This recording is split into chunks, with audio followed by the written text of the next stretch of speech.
I was married off at 18 years old. It was an arranged marriage. Very, very traditional standards. Even like my girlfriends that had somewhat of an arranged marriage, it was more so even backward compared to them because my uncle went to India and found my ex-husband through a newspaper clipping in the matrimonial ads.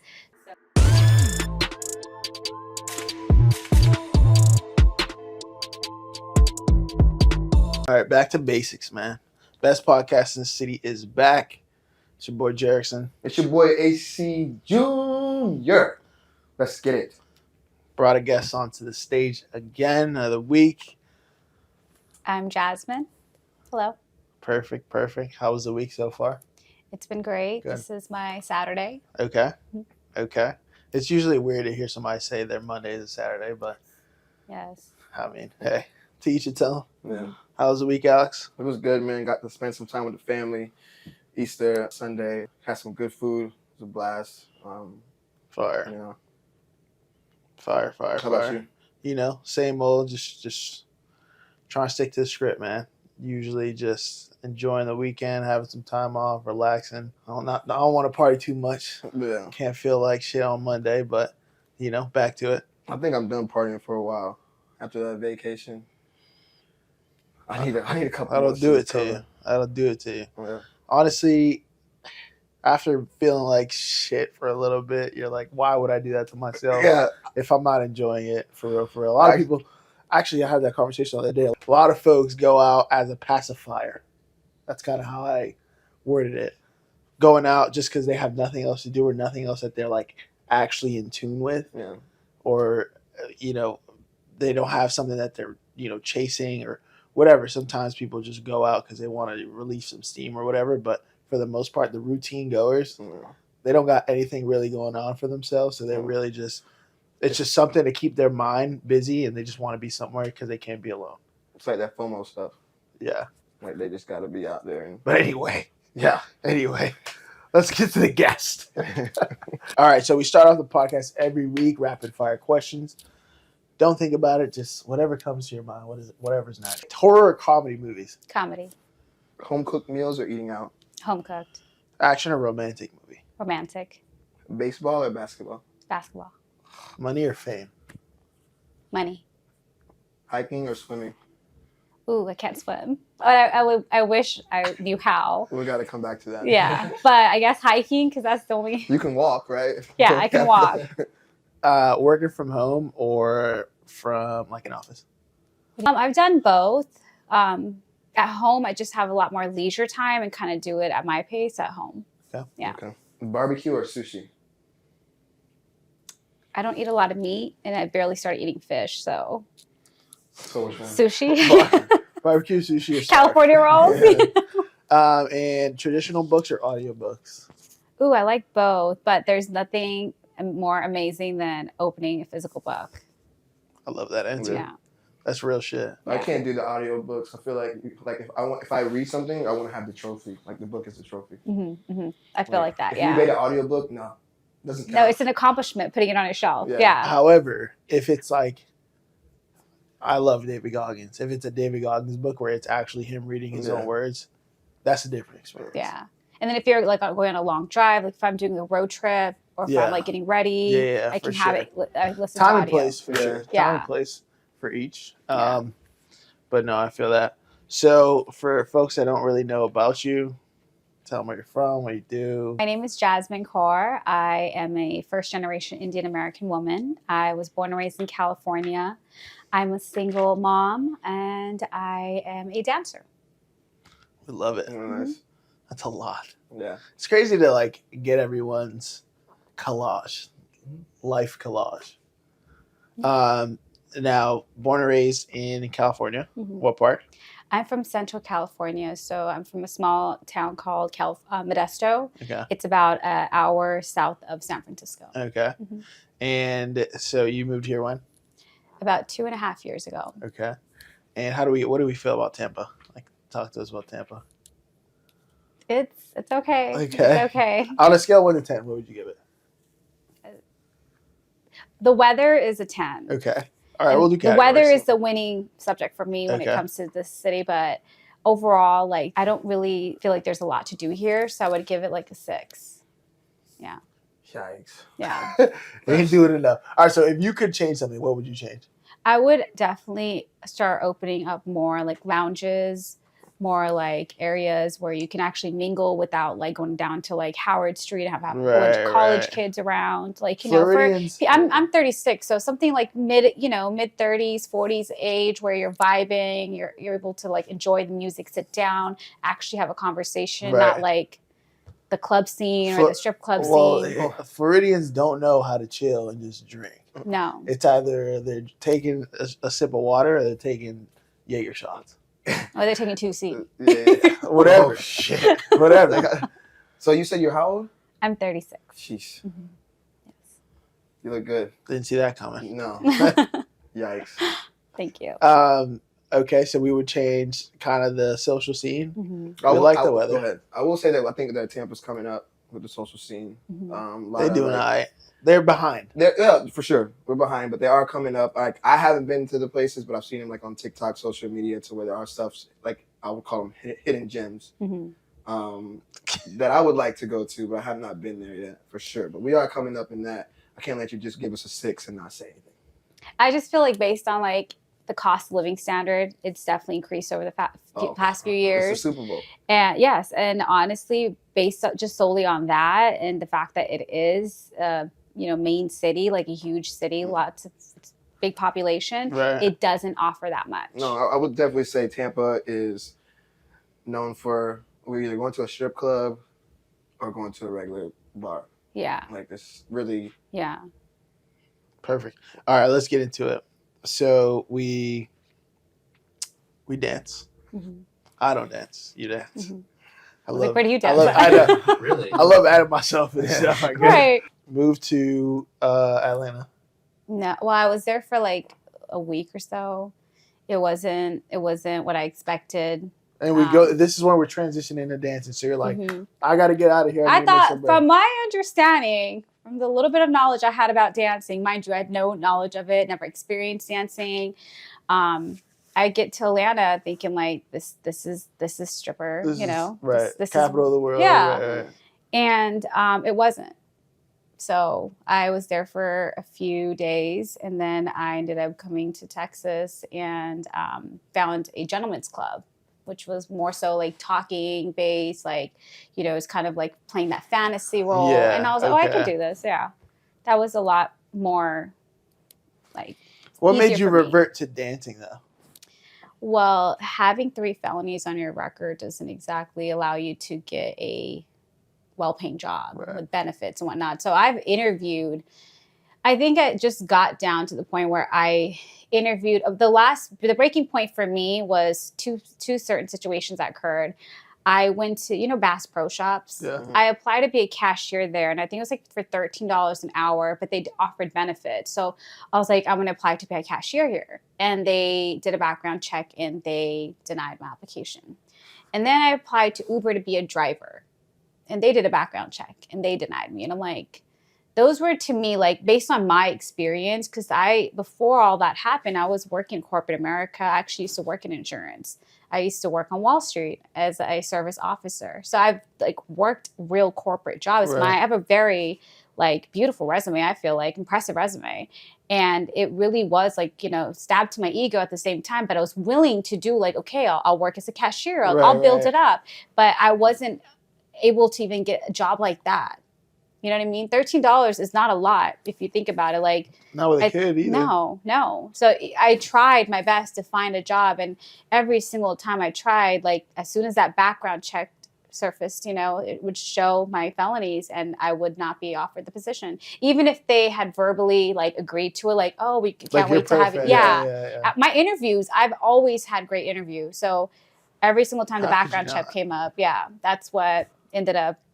Damn, so you're like, okay, this is my last option. Let me go. I got to handle it. I became a dancer based on circumstance. Yeah. That's why, because when you said that, I was kind of like, But like, now I understand. Outside of that, like, I mean, do you like it? Do you not like it? Like, how do you feel about it? Love-hate relationship? Like, I think that the money's good. The quality of life is really tricky because I don't know about other dancers, but me personally, I have a hard time letting people in. And it's not just men like for dating purposes, but even women as friends, because, you could feel the energy. Like I could be hanging out with somebody and, she's like, for example, if I work out with somebody and she's, she has a relationship and I'm like, oh, I'm a dancer. She's going to be thinking like, I'd never want to bring my man around her. Right. You know what I mean? I'm not even that, like, I would never even You're not reach on that, but like, right. it just already, you have judgment thrown on you. Or like men, if you try to date them, they might be cool in the beginning with, the whole like, oh, she's a dancer. And then afterwards have the same thing, like be an issue. Like, oh, you're dancing with other men. This is an issue for me. I can't, or are you doing, I've heard some crazy things, like, they're thinking extreme, like some women on the phone, like we'll be counting money. There's men calling their women, like, like, where are you at? What are you doing? Like, there's insecurity that does pile up. But I do think that overall, it definitely could be used as a, pedestal and stack your money and be smart about it, be in and out. There's also some girls that are full-time students and they're making it happen. They're paying off school as they're finishing their education. Yeah. Whoa. Yeah, it's just... Whoa. Great. It's a lucrative career. However, me being from my background, it's not very well accepted and frowned upon in my community. Okay. So tell us how do you deal with how do you deal with your community and still waking up and saying, hey, this is what I gotta do? For the long time, after I got divorced, my family had a hard time accepting that I was divorced. So I moved away to start fresh completely on my own. And I went to Texas. That's where I started dancing. Well, I started dancing in Atlanta. So it was a super ratchet club. So any game that I needed, I learned very quickly. Okay. And then I went to a gentleman's club in Texas. And right before COVID hit, I kind of recognized that the market's going to fall apart and that we are going to experience a major shutdown. So I started actively looking for a corporate job. Mm-hmm. And with my record, it's really hard for me to get a regular job. We got to go all the way back. All the way back. All the way back. Okay. Reverse it. Bust a Yui. Then we'll have to come back to that because the family thing is definitely something I want to touch on. So you mentioned divorce. Mm-hmm. You mentioned record. Mm-hmm. I just need a little bit of a brief. Right? Like how does... So I was married off at 18 years old. It was an arranged marriage. Very, very traditional standards. Even like my girlfriends that had somewhat of an arranged marriage, it was more so even backward compared to them because my uncle went to India and found my ex-husband through a newspaper clipping in the matrimonial ads. So he called the family, they met up, they had dinner. My uncle took a liking to my ex-husband and they decided that, hey, we want your son for our daughter. And it was arranged by the elders. I don't feel like I really had a choice. My father already... That was literally... I don't want to ask any dumb questions, but do you have any say? So, it really falls back down to the conditioning that a child receives. So I was trained from a very young age. My grandmother raised me since I was a child that you're going to get married at 18, you're going to get married at 18, you're going to get married at 18. So that was instilled in me constantly. So when it was happening, I was fighting against it because I wasn't ready. Right. But my father was very strict and adamant that you're going to get married to him. Yeah. And me being the first daughter of the family that was born as in the United States, like I was basically their test subject. Like we have to set the bar high for the rest of the girls to follow. So yeah. But it's not like I'm very ignorant when it comes to this. I had no idea that goes on in America. Mm-hmm. That's not illegal for them to do that, right? Like if God forbid you said no, like I feel like in other countries you really have no choice, or you end up in some type of government system jail type thing in other countries. Yeah. Is that like that here? They can't force you. You can't, nobody can ever force you to do anything.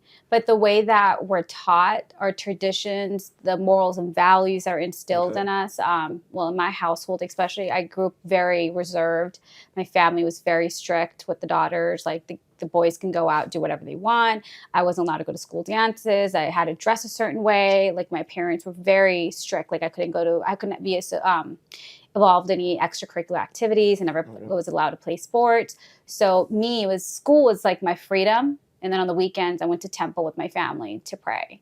Okay. And that was like I wasn't even allowed to go to my friend's house. So like the way that they raised us was very, they made very sure that we're going to be following what they expected of us. Right. And, we do question it because as you're getting older, you're getting more wiser and you're like, oh, I just wanted to go to school. Mm-hmm.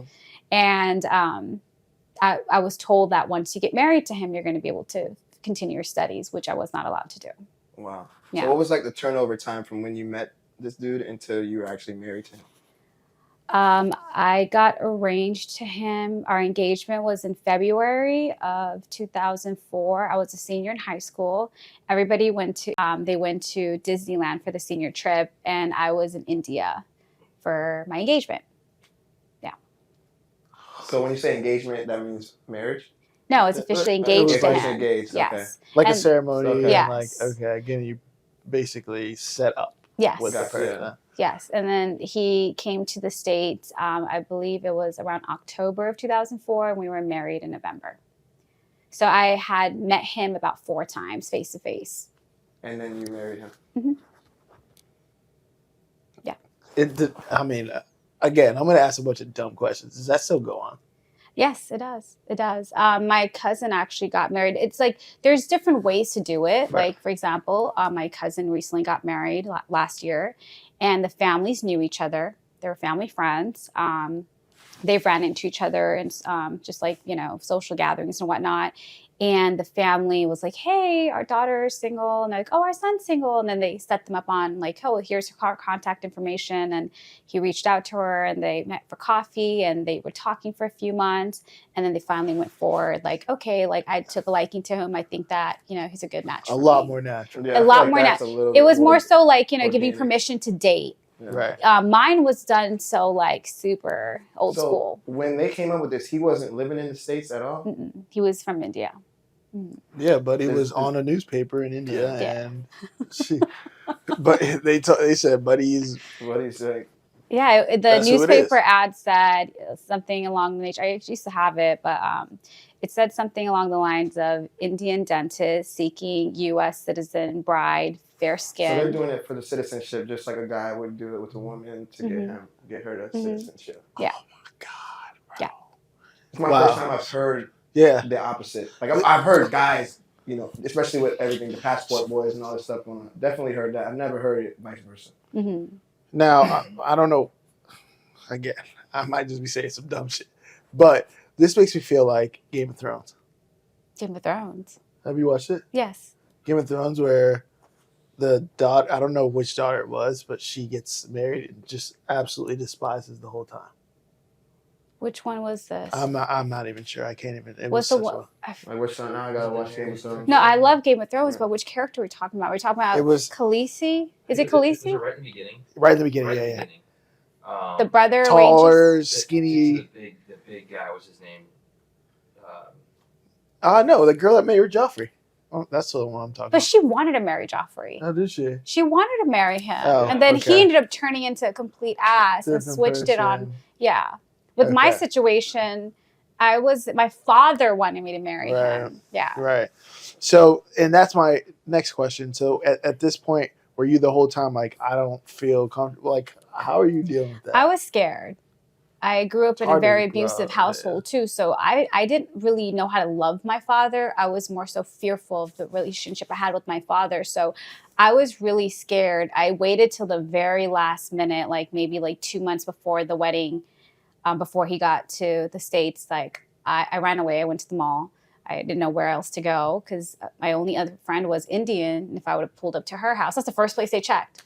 So I just sat in the mall and cried, and I took my mom's cell phone, and I didn't even know who to call. Right. But I just was so scared that this isn't the right decision for me. And I went home. My sister-in-law found me. We went home together. My father's like, you're going to get married to him or you're dead. So, or they said they're going to force my sister. He's like, you're dead to me. And then I'm going to force your sister, who was still in high school at that time. She was a junior. She's going to have to marry him. So it was just a really ugly situation. And I do think that a lot of it was due to the fact that my father, he probably went to like maybe 6th grade in a village school. And then he comes over to the States, 16 years old. A lot of the mindset that he grew up with, you know, came to America with him, and he was not adapting to the new changes. Like, okay, like, you know, my daughter should be able to pick. In his mind, he was doing the right thing. Like, oh, I found, like, you know, I didn't marry just like some random fob. My father arranged me to a dentist. So, like, you know, he's like, well, she's going to be well off. So in his mind, he was trying to do what he thought was best for me. Right. And then trying to protect me from what he thought was a very bad culture. Being Americanized is so bad. Like, and I mean, especially coming from, you know, traditional, just foreigners. We always talk about it. It's hard for you to accept what your younger child is saying because basically you've seen it all, right? Yeah. So that's, I understand. I completely, I mean, not that situation, but I understand kind of the headspace and the mindset of a dominant person making decisions for the whole house. It's all about like his perception. Like if he believed that he was doing the right thing 100%, it's hard to talk somebody out of that. Yeah. Right? If they truly believe that whatever they're doing is right. And I have my daughter trying to talk me out of it, then my daughter's probably going to lose that battle 10 out of 10 times. Right? Yeah. Now, I mean, obviously that has a big role in how you live your life day to day, right? Obviously it's a situation. It's like not even a lot of people can remotely, you know, put themselves in that position. How does that affect like your dating life now? I think I already had to grow up super quick as a young child growing up. I was the oldest of 4. So while my mom would work, I was taking care of my siblings. I was waking up at 6 in the morning, making my grandparents breakfast before I went to school. So I was kind of already, you know, filling this role that I was, you know, a maternal figure in the home, a very important figure at that. And then I got married very young. I didn't get to finish my studies because my ex-husband was a dentist. So my number one priority was like, well, I can go to school for 4 years, or he can finish 2 years and he's making bank. Right. So we were basically focused on getting him to school, which he was able to take the national exams, get back enrolled, and finished his education that's required out here, and then get licensed. And that was about 2 to 3 years. I had to work. I was working. At one point, I was working 3 jobs while he was a full-time student. And I became a mother at a very young age. So I wasn't doing the things that kids my age were doing. Right. Like they were going out partying. They were experiencing dorm life, relationships. Right. Like all I know from relationship is that, oh, like you get married and, you know, that's that. Right. That's your husband. Right. So like I didn't have the experience of dating and like, you know, understanding what dating life is like. I just became a wife. So me becoming a wife, my standards are very high. Right. And the way I want to be treated, what I expect men to treat me, and kind of my expectations of dating is a little jaded possibly too. And then along with dancing, I am more so very guarded now as well. But like I think that if anything, I don't have I would never change anything about my life because I love who I am. And I think that all the experiences kind of like put together really made a pretty solid person. You know? Yeah. Now, what was your dad's thought process? Because he seems to be like a real traditional guy, right? So he arranges his marriage, which is extremely traditional. But then as a woman, you have to go out and get 2 to 3 jobs. That doesn't seem traditional. So what was his thought on that? See, that's a really good point. I grew up in a home where women were taught to take care of their homes and be wives. Like my grandmother taught me how to cook, clean since I was like probably like I started learning how to cook when I was in 4th, 5th grade. My son didn't know how to use the microwave until he was like 10, 11, So like I started doing things way earlier in life and I thought that was normal. And my father's expectation of me taking care of my ex-husband, he's like, it's all going to pay off, at the very end. But I grew up watching that a woman doesn't truly know her worth. Like they don't want us to recognize it. I feel like it wasn't done intentionally. It was kind of like you're home. It's a system thing. It's a system thing, but at the same time, like it's really disappointing. But reflecting back on my life, and it's coming from broken people that probably lack self-love. But I wasn't taught my worth, and to recognize it. And I wasn't taught self-love, and I wasn't taught that, hey, a man's supposed to provide for me. That's what masculine energy is supposed to be. He's supposed to be a protector. He's supposed to be a provider. It was me doing the opposite. The roles were switched. I was completely submitted to him, doing the cooking and cleaning, working, paying all the bills. And I honestly think I was able to do it because I was so young. Like I just was focused, like I have to get through this time, but I was very unhappy. Like I wasn't happy waking up in the morning, like, oh, I'm living my dream life. Like I love my husband. Yeah. Like I was just doing what was asked of me to do. Yeah. You're strong though. Yeah. Yeah, that's Definitely. definitely got to commend that. Yeah. I mean, not a lot of people would be able to stand on 2 feet, go through People can't do that now. stand on 2 feet, go through a schedule like that, and then wake up and do it again. Yeah. Like for you to do that consistently, Yeah. that's claps for that. Thank you. So we talked about the arranged marriage. Let's go down a couple of years. The divorce. Well, let's not forget I'm a mother. Yeah, we're going definitely. So we'll do that. So arranged marriage. You had a child. Mm-hmm. How does that go? So out of the arranged marriage, I have a beautiful child. He's 16 now, but he's honestly probably the reason I stayed around as long as I did. Which was I was married to him for 10 out of the 13 years I lived with him. So the last 3 years we were divorced, but we lived together as roommates under the same roof, just to still kind of play house for the community, for my family, because they were not accepting of it. And honestly, for my son, like I wanted just him to have it was probably not the best idea, but I'm still proud of myself that I made that choice to do that. Like I wanted to make sure my son had both parents in the home if he ever needed us. And especially him being an only child, he needed a little bit more interaction to just one parent. And No, I think that's huge. To have them both in the house, whether they're together or not, but to be able to have access to them 24/7, I think that's huge. I mean, I have no children, so I can't look at that situation and feel like I understand it. But what version of you exists when you're forcing yourself in a situation for the child? And that's the part of parenting. When you become a parent, you start to understand that love is so strong that you become selfless. Like you love your child so much that you want to do the best thing for it. And at the time, I thought that was the best decision I was making for my child. And how do you feel about that now? Yeah. I mean, what was going to happen at the most? Like, I would have dated somebody, met somebody. I'm like, that can wait.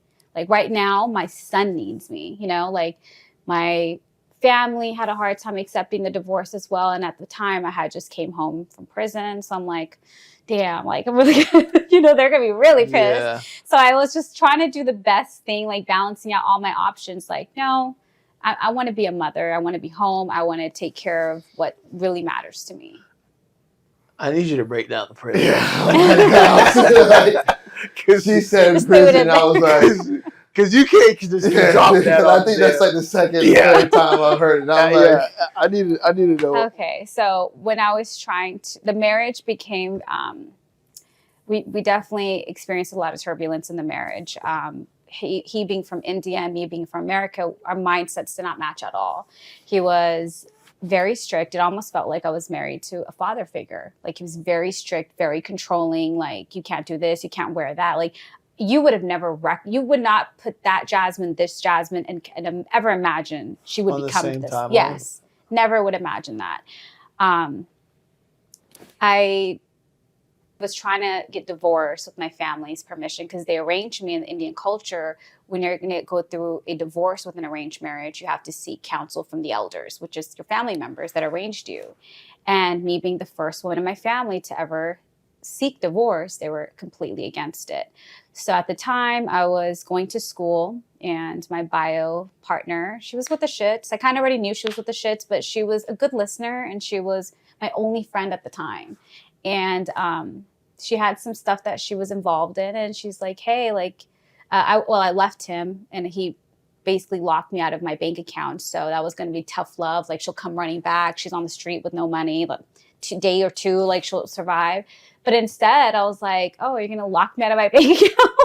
So a part of me, this rebellious version of me was like, I'm going to go figure it out. And my friend at the time, who's no longer my friend, she was like, I have this little move we can do. And I was like, what's the move? And then I did it.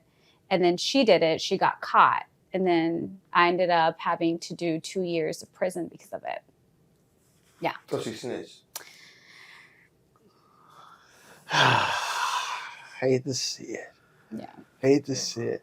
Damn. So, and I was like, the crazy thing is, I was a straight A student, and she was not the most knowledgeable. She really sucked in academics. She was from Oakland, and she would be like, oh, I'm from the hood, da da da. And I'm like, I was really a square. right. So for the fact just trying to make a buck though, like for the out fact, of desperation. Out of desperation. And I did, right. but it ended up all getting seized and whatnot. But the crazy thing is, even I, being an Indian little fobby square that didn't have a lot of game, was like, when they ask questions, I don't have a lawyer present. I'm keeping it shut. I was in and out of that office within like 5 minutes. She was in there for like an hour. And I was like, what were you talking about? For an hour. And she's like, they were just asking me questions about me. Like, what? Like, no. Even I knew that. That was in there singing. Yeah. Holy shit. I feel like we're going to need 2 hours. Yeah, that's what happened with Angela. We had a Bro, what the fuck? Okay. So now we're coming out. All right. We did a bid. No, I mean, we got to talk about the bid. Oh. Yeah. Give us a quick So basically the crime that I committed She's done more time than all of us. Yes. Even more than Drake. Oh my God. For whatever reason, I was like, Drake, you're more than Drake. Yo, that's crazy. Drake got more. And the reason why I make that correlation, I had just heard Drake for the first time before I went to prison. That's how, this is 2010. Wow. That's how much, I only was allowed to, my ex-husband only listened to Indian music. So whatever he listened to, I listened to. If I put on American music, he's like, what is this trash, But, I have to listen. Wait, I want to hear that again. What did you say? What is this trash, So, he... I understand what she said, and I was like... She's good. So, he would, and because that's what he listened to. And I grew up listening to Hindi and Indian music, and I have a love for it, but I wasn't allowed to listen to American music. My father was so strict. Yeah. I mean, I just keep hearing, you being put in situations, forcing yourself to live a certain way, and it's that's just shitty. I would hate... I feel for anyone in that situation that lived through it or is currently in it. That is kind of miserable to, be put in a position where you are kind of helpless. You don't think for yourself. Someone's making decisions for you. You don't know what to expect out of that person. And, you just got to roll with the punches. You're basically in survival mode. The whole time. So, yeah. I mean, leaving that situation, how do you overcome? Because now I know there's a lot of other stuff that, we missed out on, but, getting to the core of it, you take yourself out of that situation. How do you survive or provide for you and your son, knowing all this stuff and being conditioned in this way and not that you didn't know, but not really having the infrastructure, a foundation to be I got to do X, Y, and Z. It was a risk. It was a risk. I didn't know if I was going to make it or not. And I was like, I'm just going to have to. My son at the time when I left the house, he was 12 years old. And I had to really kind of work up to that moment, for months, hey, in case, this is how you do this is how you do that. Making sure he's going to be okay. Because at the time I'm walking away with nothing. Right. My ex-husband, the way that we got divorced, the contract basically wasn't allowing me to fight for spousal support alimony. And the statute of limitations in the state of California is 3 years. So the time that I lived in his house after the divorce was 3 years. So by the time I left, the lawyer was like, why did you sign this? Right. And just being naive and young and just trying to get divorced, I didn't think anything through at the time. And I did trust that, being the mother of his child, that he'll never screw me over, but he did. So I walked away with just basically $300 to my name. Mm-hmm. And that's a shitty feeling, being 30 years old and like you have $300, 31 years old, $300 to your name after almost, 10 years of marriage. And I helped the man become a doctor. I was pissed. Like, I helped this man come to America, made him a doctor. His entire family's here now. And I'm the one that is walking away with $300. And the way he painted the entire picture to my family member, he basically called me, I'm a whore, I'm disgraceful, like, painted the very nasty picture of me where my family was like, we don't want to get involved because we're going to have to hear all these insults and we raised you better than that. So it wasn't a lot. But getting back to you about prison. Yeah, I'm not letting it go. Trust me, over here, like, I'm listening to what you're saying, but we definitely. So prison, what I ended up doing time for was basically considered a white collar crime. Okay, and most times in the state of California or like, any like New York or Florida, these bigger states, you would get like probation. For the fact that it was done so in a smaller state, they really did throw the book at me. And I ended up doing 2 years in maximum security. That's a level 5 maximum security prison. And wait, what state were you in? In Indiana. Indiana. Mm-hmm. Okay, so we didn't hear that part. That was in 2012 to 2014. Okay. Yeah. Yo. So what was I'm going to ask you? So you had to take something out of those 2 years. What was a win that you took out of those 2 years? Oh my God, the person that walked in there was scared. Mm-hmm. She was really quiet, and I came out a beast. Yeah. Marshall. Yeah. Because you're telling me, like, I went in there and I did not know what to expect. Mm-hmm. And then me being so nice, people just automatically think I'm soft. So, like, I was in intake and somebody was messing with my bunkie.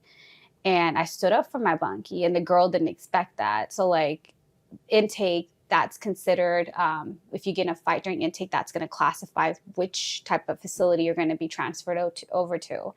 And since I got in a fight during intake, I ended up going to maximum security. So once I get to maximum security, I'm the new girl. There's not a lot of Indians in prison at all. Any place that I was extradited to, I was the only Indian. Mm. So it was me and one Chinese lady of the Asian descent. That's it. Everybody was either Caucasian, Black, or Spanish. Mm. Yes, that's it. So white collar crime, you're not really usually going to a maximum security prison. No. So just because that one incident. They threw, yeah. So I ended up coming into prison, and immediately I was getting sent kites, like love letters from women that wanted me to be their girlfriend. And I was like, no, like, I'm not, like, people, news gets fast. Like, it's crazy. How did they know that you were in there? So everybody knows the freshies that come in from intake that get transferred over. We have another intake unit, depending on how you get along with people in that intake unit at the facility you've been transferred over to, then you get transferred to the different units based on your behavior. So we were once again in intake. So while I was there, I'm going to intake and I'm going to lunch with them. And I'm like, oh, I'm a vegetarian. I don't eat meat. There's nothing to eat here. So I was losing weight drastically because I wasn't able to eat like the chicken, the meatloaf, whatever they served. I was just able to eat people's bread and vegetables and whatnot. So I got kites like, oh, I could send you some noodles, like meet me for rec. I was like, what is this? They didn't waste no time. No. She was still in intake getting letters. Yeah. They ain't waste no time, my boy. So like, I'll send you, like, I would get gifts with coffee and chips. I'm like, I don't want this. Like, I'm not gay, So like, I would send it back. And then, prison's different. Like, you basically do get judged just based on your appearance, and they couldn't figure me out. Mm. So I was by myself for a minute. Like, I was, for the first 2-3 weeks, I kind of just was a loner because you get selected by who wants to deal with you. And the Spanish girls came up to me and they started speaking Spanish. I'm like, oh, I'm not Mexican. And then they would speak, and I don't know Spanish. So because I think they were confused I was Spanish first, and I was like, I'm Indian. And then the white girls came up to me and they didn't really deal with me. Well, they wanted me to be a part of their family, and that was some weirdo stuff. So I was like, no, I don't want to be a part of your family. Bro. And then I got selected by my African American community, like like, hey, you hungry? And I was like, no, because I don't know what they're going to be on. They're like, you look like you need to eat. Come eat. Here's a soup. And I'm like, what's this for? Like, just eat, man. You haven't, they've been noticing I haven't been eating. So I sat and like, that was love, you know? But like, based on just how you interact, you know, it is pretty extreme. Like my very first, the unit I was transferred over to, like I was, you know, with a person that was considered a mass murderer. You know, I was around women that were not just like, you know, mules they were working for the cartel. Like this is level 5 maximum security. This isn't like, you know, like little, like, This ain't a game. No, this is like women that have killed. This is real life. And you made it through. So you made it out stronger, for sure. I mean, I had to, because I was like, how the fuck did I end up around a whole bunch of crazy bitches? You know? Okay. So that was, but hey, I'm not gonna lie. I'm not gonna lie, because you was a crazy. Yeah. You guys have been crazy to Yeah. get through it. You know what? I will be. So they called me the Indian, or they called me Princess in there. That was my nickname. And everybody knew I would take 2 hours to pray. And I really think through my most difficult times, including prison, if it wasn't my faith in God, there's no way that I could have got out with my sanity. Like I had to like focus on just pray and just like meditate and just be like, okay, I'm going to get through this. I'm going to get, and I didn't know how. So I really do feel like during times where you're just questioning things, you have to go with your faith. Yeah. Whoa. Yeah. So what was the worst part about it? About prison? Being sent to lock, which is prison's prison. So some lady was mad that her girlfriend liked me, and I was like, honey, I'm going home in 2 months. Like, I'm not trying to like be with, I'm not gay for this day. I'm going home. Okay. You can have her. I'm not answering to her. I'm not hanging out with her. Especially with 2 months left. You're not really trying to. But you know, they were long term. They were in there for like 13 plus years or something, those two. So they knew I was leaving. And a lot of times they were, you know, we were told like, hey, like, don't tell anybody your release date, but everybody knows. It's like they run around with everybody's business, but you don't want people to know your exact release date because people will mess with you. They want you to suffer. Misery loves company. They want you to stay longer and hang out with them. You know? No. So she came at me. I was standing in line just to go to lunch, and she attacked me, and I just remember blacking out. And from my understanding, they pulled me off of her. The next thing, like, I'm getting escorted in handcuffs back to lock. And lock is basically a room smaller than this that has a metal slab, which it has your 1-inch mattress on it with a toilet and a sink connected to it. And that door would have like a little slit where you have to get handcuffed and you receive your food through it. So isolation. Yes, 24 hours a day. Solitary confinement. Sheesh. That's it. So did they add time to you for that? 3 months. I was in there for 3 months. No. Yeah, I was in there for 3 months. And you only had 2 left. So they added on 1 month. No, they added 3 more months. Yeah. I was supposed to be released in February. I was released in June. Yeah. Yeah. So that's the craziest part for me. I can't believe I got through solitary confinement. So when you get through moments like that, I'm like, nothing bothers me. You know? Nothing bothers me. How long were you in there for? 3 months. You were in solitary confinement for 3 months. And it was during the winter time. So during that time, February was still snowing. March was still shitty. April, it's freaking raining. It was bad. It's like dark. It's and here and there, they did kind of like switch me out to the Grace program, which means like I have a little bit more like freedom to like make my snack, go eat with everybody, but then you're still like stuck in your dorm again. That ain't the dorm. They put me back, huh? That ain't no dorm. Bro, you know how mentally tough you gotta be. I read a lot. So there's at least a light. I think it's just. I'm thinking like. Yeah. So the guard would bring me a book every day. Like I would just read. I was finishing books like anywhere from a book a day, or like a book in every 2 days, depending on how long it was. No outside time to go work out. The February and March, it was still chilly outside, so we were going out every 3 days or so once. Okay. So like twice a week, maybe. That's about it. I'm blowed. Okay, I can't stay in prison no more. No. I don't think I can make it. I used to be like, boyfriend send you chips. Yeah. What the hell? What basically puts you forward? How do you move forward? What's the end goal? I want to see the perfect picture. Jasmine's perfect.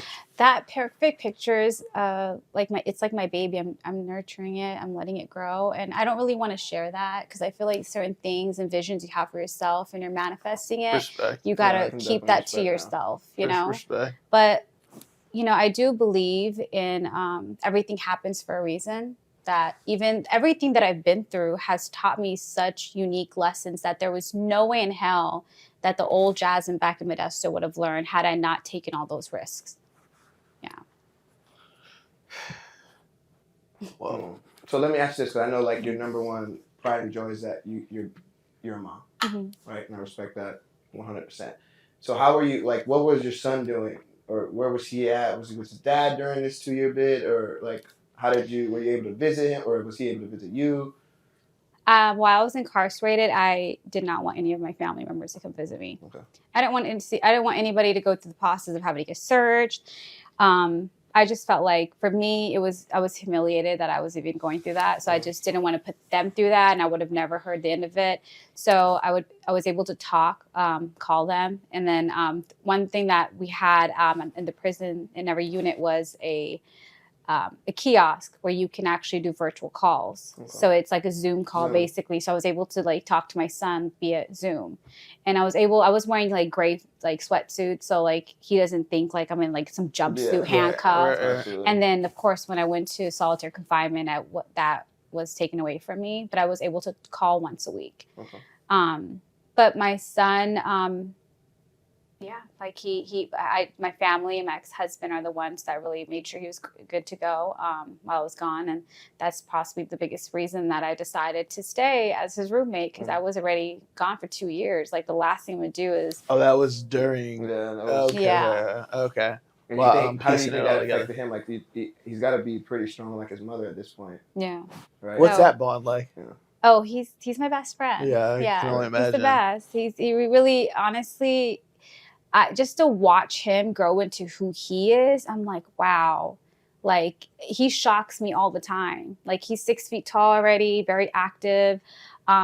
He's really my inspiration to life, to be honest with you. Like, I gain momentum to be better, to show up, to wake up. He's my reason to all my whys. Right. Yeah. Love that. That's incredible, honestly.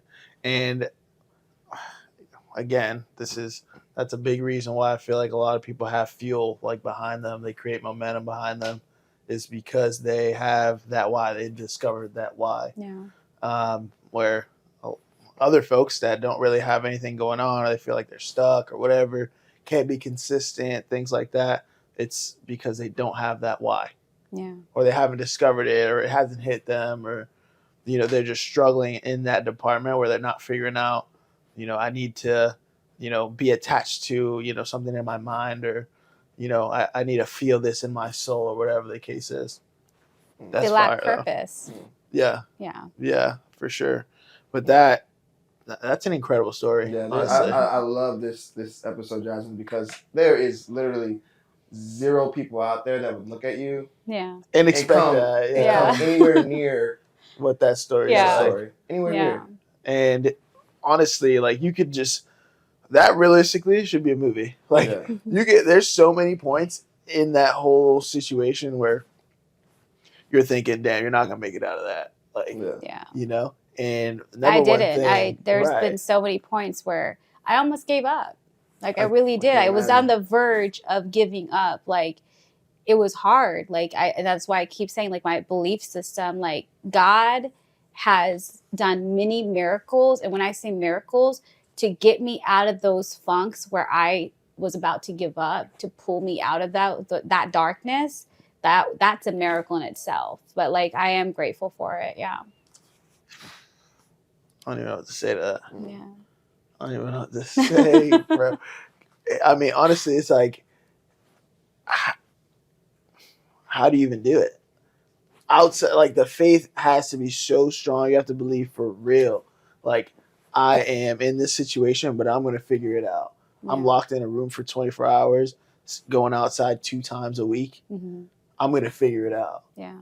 And that's just wild because you see people, dealing with, day-to-day struggles, day-to-day challenges, and that's stumping them from so much more potential. And at the end of the day, it's like, you know, there's other people that are like 1,000 steps behind you chasing. Yeah.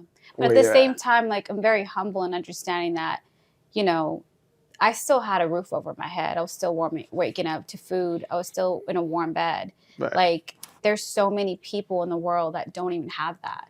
You know what I mean? So, like, even the moments that we think, like, are worse, there's people out there experiencing Struggling even more worse, worse, you know? So, like, I've never really looked at it like, the most important thing to me was just show up every day. Just show up, like, every day. It's okay. And I think giving yourself grace and permission to have those moments where you're really down and it's like, I need a rest. Right. You got to be your own best friend. You got to love yourself enough to give yourself those self-talks. Like, I gotta rest right now. You know, it's okay, Jasmine. You need a rest. You know, like, just rest for today. Tomorrow we'll start again. Like, I had to have those talks with myself because it did get heavy, you know? Facts. Yeah. And I could, like, I'm right there with you. And, like, I was one of those guys that I had faith growing up, 100%. Life kind of smacked me over the head, and, you know, why me? Yeah. Why this? And I lost it, Yeah. realistically. And once I started programming myself to get back into, hey, listen, this doesn't only happen to you. There's people out there worse off that are making it through.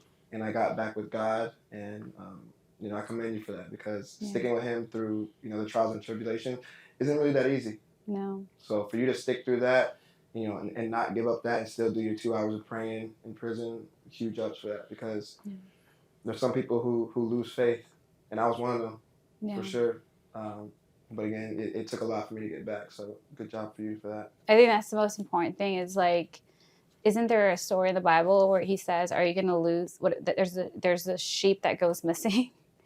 And he asked the farmer, who are you going to cry over? You know, you're going to cry over the one sheep because you want it back. And I think God's number one thing is, even though he puts you through these trials and tribulations, it becomes a part of your testimony and you come back. You know what I mean? That's the most important thing. Yeah.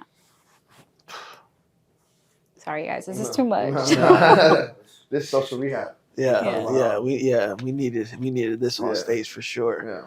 This is, I don't know who it's gonna help. I don't care if it helps 2 people. Yeah, this is definitely 1 person. It already helped me. I'm right here. I'm right here. Yeah. So that right there is powerful. I don't know how many ladies or anyone out there that are struggling, sitting in something, can't figure it out, have no faith, and just are stuck, that need to hear a story that seems impossible, and you're still here. You know what I'm saying? You're still here. There's a lot of things that could have put you out, and for whatever reason, you know, you're still present. Still chasing. I think mental health is, like, such a taboo subject, but especially with this newer, you know, with social media, like, I think it does mess with people's, like, you know, health, because they see all these images, they see these lifestyles that are fabricated. The highlights. You know, they can be fabricated, they could be highlights, they could be edited, and they see all this and they strive for this perfect image. And that's not realistic. You know, I really do appreciate back in, you know, like the 80s and 90s, and, like, you know, people had their pagers and shit. Right. You know, like, that was simple life. Like, you know, like, hanging out, like, waiting till you watch your favorite show. You have to wait the whole, you know, week to watch that show. Like, I think there was an amount of patience and love that was genuine, versus now it's like, what can he do for me? Oh, she looks good, but I can have a friend too. Like, we live in a really kind of interesting society these days. It's to me, it's scary. Yeah. To be honest, like, we got so much stuff that is going not backwards, like downhill, as far as how people are living, our morals. Is it that, or is it who we're around? No, I think as a whole, I mean, as American in general. I'm around hope. I mean, that could really fall back. You know, you should not be able to, your character should not change based on the environment you're at or who you're around. You should change that.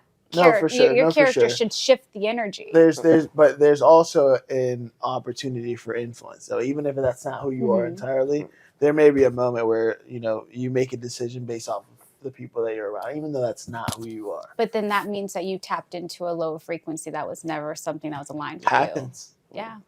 I think that we're We're prone to mistakes. Yeah, We're no, of humans, course. you know? We're It's having like- issues as people in general of what's important. Yeah. And I feel like there's more than half the stuff that people are going through or arguing about or what we're discussing. Mm-hmm. It's just not that important. No, I mean, everything's instant gratification. If you look at the time span of like to capture somebody's interest in TikTok, you have literally a few seconds or they're going to be on the next one over. Like dopamine's released by like liking pictures, you know, like getting DMs. Like we are instant gratification. Mm-hmm. And it's really sad because my child, my son, like I worry about the next generations to come, Right. you know? Well. I think we're gonna need a part 2 of this. Should we take an intermission? What time is it? About it. Yeah, I need to get my ass home. I need to wake up tomorrow. I need to sleep. We could definitely do a part 2. Yeah, we need to do a Okay part with, 2. you know. Yeah, I don't. How far Was is this- this from you? Oh, I'm here 15 minutes away. Okay, Yeah. yeah, let's do it. Let's Yeah. definitely do it. But that's it for today. Yeah. It's your boy Jerickson. Yes. AC Junior. Where do they find your stuff? Where do they find your TikTok, Instagram, all that stuff? My Instagram is Jasmine Didi Says, which translates to what Jasmine Didi says, which is Didi means sister in Punjabi. Oh, wow. So I'm everybody's big sis. We love it. We love it. It was a pleasure to have you. Thank you. I'm glad you came through. Like I said, I was not expecting 90% of this. Yeah. So that was. I'm gonna go. I got a new set of wind in my system right now because I'm like, I feel like I'm not doing like she got through it a lot worse than me. Fuck, I'm bitching. What is going on? But yeah. Well, thank you for having me, guys. Yeah.